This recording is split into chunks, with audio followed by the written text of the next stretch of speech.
চারটি কাজ এমন আছে যেগুলো মানুষের নেক আমলগুলোকে নষ্ট করে দেয়। ইমাম আবু হানিফা রহমাতুল্লাহ আলী তার আল ফিকহুল আকবর কিতাবের মধ্যে এই কারণগুলোকে বর্ণনা করেছেন।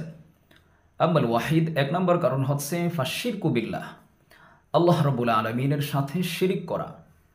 কেউ যদি আল্লাহ রাব্বুল আলামিনের সাথে শিরিক করেন তাহলে আল্লাহ রাব্বুল আলামিন তার নেক আমলগুলোকে নষ্ট করে দেন। শিরিক করলে যে নেক আমল নষ্ট হয়ে যায় এর দলিল হিসেবে ইমাম আবু হানিফা রহমতুল্লাহ আলী সূরাতুল মাইদার ৫ নং আয়াতকে উল্লেখ করেছেন। সূরাতুল মাইদার ৫ নং আয়াতে আল্লাহ রাব্বুল আলামিন বলেছেন, ওয়ামাই ইয়াকফুর বিল ঈমান ফাকাদ হাবিতা আমালুহু, কেউ যদি কারো ঈমানের সাথে কুফর এবং শিরিকের সংমিশ্রণ করে ফাকাদ হাবিতা আমালু, তাহলে এর দ্বারা তার নেক আমলগুলো সব নষ্ট হয়ে যায়। এজন্য আমাদের সচেতন থাকতে হবে, আমাদের নেক আমলের সাথে যেন কুফর এবং শিরিকের মিশ্রণ না থাকে। সচেতন থাকতে হবে। বিশেষ করে অনেকে মাজারের মাধ্যমে শিরিক করে থাকেন, তাবিজের মাধ্যমে আরও বিভিন্নভাবে শিরিক করে থাকেন। তো এগুলো থেকে আমাদের সচেতন থাকতে হবে, বেঁচে থাকতে হবে। অন্যথায় আপনার আমার অজান্তে আমাদের নেক আমলগুলো নষ্ট হয়ে যেতে পারে। নেক আমল নষ্ট হওয়ার দ্বিতীয় কারণ হচ্ছে অবান্নানুন বিমা আত, দান করে খোঁটা দেয়া।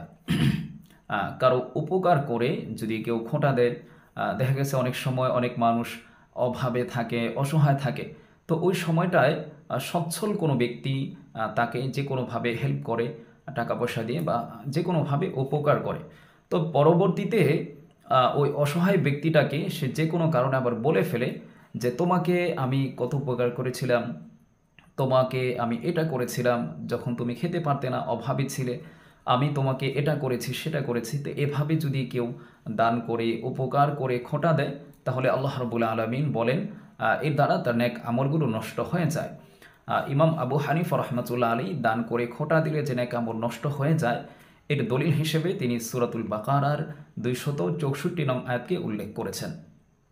সূরাতুল বাকারার 264 নং আয়াতে আল্লাহ রাব্বুল আলামিন বলেছেন, লা তুবতিলু সাদাকাতিকুম বিল মান্নি ওয়াল আযা, তোমরা মানুষকে দান করার পর খোঁটা দিয়ে লা তুবতিলু, তোমাদের নেক আমলগুলোকে নষ্ট করে দিও না। সুতরাং নেক আমল নষ্ট হওয়ার দ্বিতীয় কারণ হচ্ছে মানুষকে কোনো উপকার করে, যে কোনোভাবে উপকার করে নেক্সট টাইম তাকে সেটার ব্যাপারে অবগত করা যে আমি তোমাকে উপকার করেছিলাম। নেক আমল নষ্ট হওয়ার তৃতীয় কারণ হচ্ছে লোক দেখানোর জন্য কোনো কিছু করা।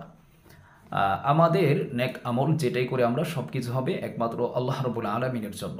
তো কোনো মানুষ যদি কাউকে দেখানোর জন্য দান করে বা কোনো মানুষ যদি কাউকে দেখানোর জন্য ইবাদত করে, যে কোনো কাজ যদি মানুষের সন্তুষ্টির জন্য করে, মানুষকে দেখানোর জন্য করে, তাহলে আল্লাহ রাব্বুল আলামিন তার নেক আমলগুলোকে নষ্ট করে দেয়।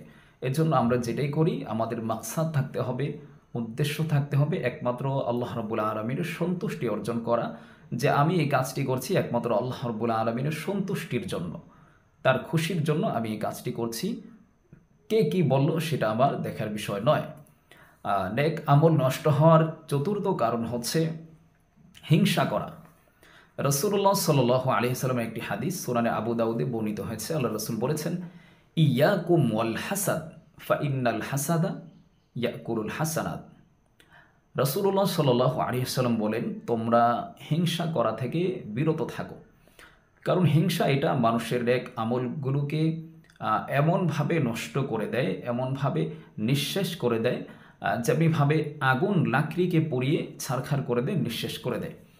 অতএব কোনো ব্যক্তি যদি কারোর সাথে হিংসা করে তাহলে এই হিংসা করার দ্বারা আল্লাহ রাব্বুল আলামিন তার নেক আমলগুলিকে নিঃশেষ করে দিবেন, শেষ করে দিবেন।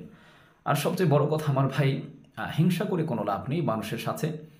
হিংসা করার দ্বারা আপনি কাউকে বড় হওয়া থেকে আটকাতে পারবেন না। কারণ হচ্ছে আল্লাহ রাব্বুল আলামিন যার তাকদিরে যেটা লিখে রেখেছেন সেটা আপনার আমার হিংসা করার দ্বারা আল্লাহ রাব্বুল আলামিন তাকে সেটা দেয়া থেকে বিরত থাকবেন না। তার তাকদিরে যেটা আছে সেটা তাকে দিবেনই, বরং আপনি আমি হিংসা করে আমি আপনার আমার নিজের ক্ষতি করলাম, নিজের নেক আমলকে নষ্ট করে ফেললাম, এবং অন্যে বড় হচ্ছে তার বড় হওয়া দেখেই যে আমি হিংসা করলাম, আমি সবসময় পিছিয়েই পড়ে থাকবো, ছোটই হয়ে থাকবো। অতএব আজকের আলোচনা থেকে আমরা জানতে পারলাম নেক আমল নষ্টকারী চারটি কারণ। এই 4টি কারণ থেকে যেন আল্লাহ রাব্বুল আলামিন আমাদের বেঁচে থাকার তৌফিক দান করে। আমিন।